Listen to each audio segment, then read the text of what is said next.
আজকের তারিখ 14 জুন 2025। আজকে দেখব ঢাকা থেকে চেন্নাই বিমান ভাড়া। তো 14 জুন হতে আমরা 10 দিন পিছিয়ে 24 জুন 2025 একজন প্যাসেঞ্জারের ইকোনমি ক্লাসে, যেটা ঈদের পরে, কুরবানি ঈদের পরে ওয়ান ওয়ে একটা টিকিটের প্রাইস দেখব।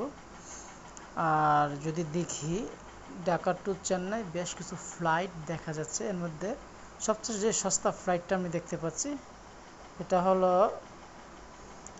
ইন্ডিগোতে, যেটা 13,963 টাকা। একটা ট্রানজিট আছে মাত্র 2 ঘন্টা 50 মিনিট। কলকাতা গিয়ে আপনাকে বিমানটা পাল্টে আরেকটা বিমানে উঠতে হবে। আর যদি ফার্স্টের যেতে চান অর্থাৎ ইউজ বাংলা এয়ারলাইন্স, যেটা 14,046 টাকা, সরাসরি চলে যাবেন, সাথে খাবার পাবেন, ব্যাগেজ নিতে পারবেন প্রায় 37 কেজি মাল, যেটা 14,046 টাকা। তো আর 13,963 টাকা আমি মনে করি ইউজ বাংলাতে যাওয়া বেটার। তাছাড়া 14,870 টাকা হইল ইন্ডিগো।